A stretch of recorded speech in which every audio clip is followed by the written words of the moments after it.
In this video, we're talking about aftermarket wheels and tires, including what you need and what you don't.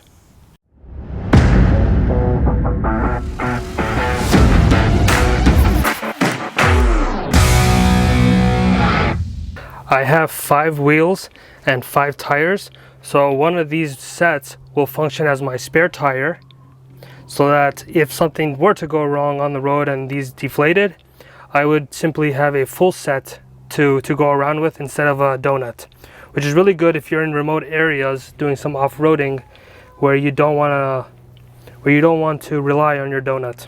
Your tire pressure monitoring system consists of 6 parts.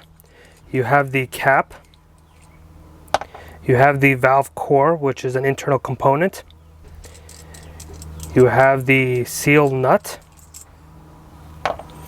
you have a seal washer, you have the seal itself, and then you have the tire pressure monitoring system right here. This is what communicates with the Rav4, and you need to make sure you purchase the correct one that sends the right frequency signal to communicate with the system. This is over here is where your battery is. This is where the pressure system is, and this is just a cover. If you have a tire warning on your dashboard, you either need to pump more air into your tire, you need to replace your battery, or more simply just replace this entire unit. The wheel itself has a hole where the valve stem goes through. The seal is what holds the air into the tire and prevent leaking outside of the tire. So this would go inside, and then you would have your washer, your nut, and then your cap on the other side. So this goes inside. You have your washer, your valve nut,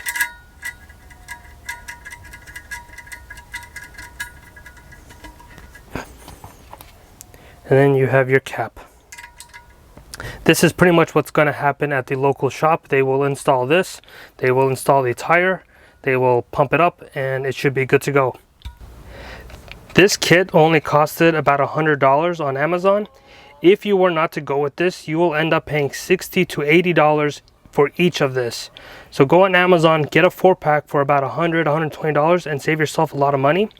If you don't want to purchase any tire pressure monitoring system, you could reuse the ones that come on your current wheels. However, you will have to pay $20 for them to remove that and reinstall it onto your new wheels. So that'll be $80, and you will have 4 tires and 4 wheels that are not functional for your vehicle anymore. So you will save a lot more money if you just purchase these than you would just unmounting the what already exists in your Rav4. The 5th wheel, so the kit only comes with 4, and the Rav4 can only communicate with 4 at a time. So the 5th wheel will have a dummy straighter valve where it will not have any sort of brain to communicate with the system. It is a spare tire, so it doesn't need to have that sort of feature. The bolt pattern for your Rav4 is 5 by 114.3. 5 comes from the 5 bolts, and 114 comes from the distance between 2 bolts, between 2 opposite bolts. The tire we're going to install is 245 65 17. R17 is your rim size, 245 is the width of your wheel, and then 65 is the height of your sidewalls. So this configuration will work on the Rav4 without any adjustments to the height.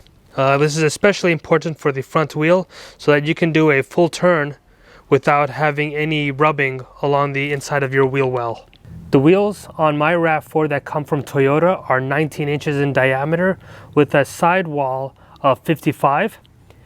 You can use online calculators if you're going to change the rim size. So we're going from 19 inches to 17 inches. So 2 inch shorter in diameter will allow us to add a thicker sidewall while maintaining the overall diameter of the wheel. It's pretty important to have the overall diameter of the wheel to be the same if you want to have the similar fuel economy rating that was advertised for the vehicle.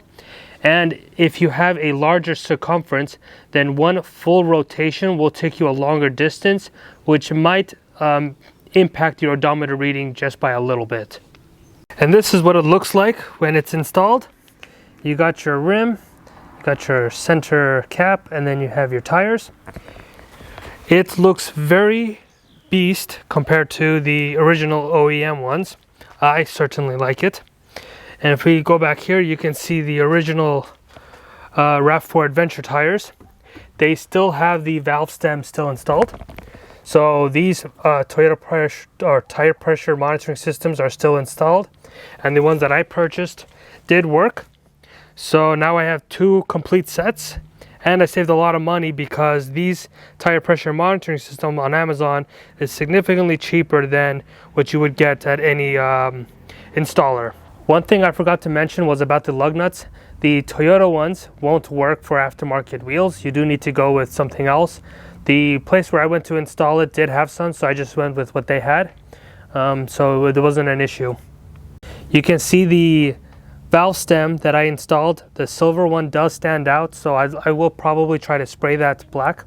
The Rav4 has a memory of 2 sets of wheels. So this is where people use a winter set and a all-season set.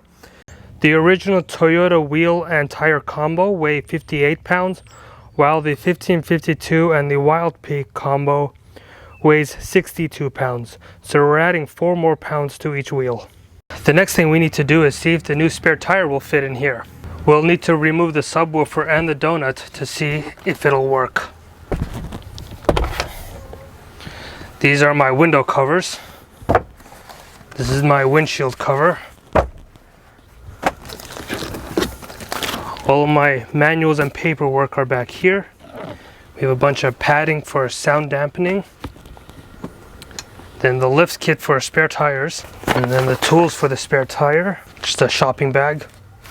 A multi-tool. We have the jumper wires, which I actually don't need because I have a battery booster. Let me go ahead and unplug the subwoofer. And disconnect this. Turn this.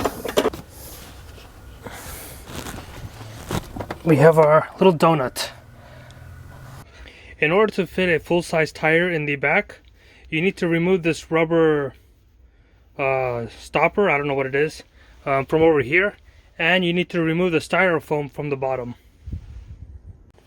With the aftermarket wheel and tire combo, the back hardcover does not sit flush with the panel on the side. There's quite a gap. But that's just the consequences of getting a bigger tire in terms of the, I think it has to do with the 245 right here. Just as an FYI, the Toyota wheel and combo looks like it sits a lot lower compared to the aftermarket one. With the cover back on, it sits more flush, but it does stick out along the center and the back perhaps. So it's not perfect, but it is better than the one with the aftermarket wheel and tire combo. And I don't think having this the other way around makes a difference because the tires stick out further than the rims. With the spare tire subwoofer installed, it does not look like it's going to create an additional lift from preventing the cover from being installed.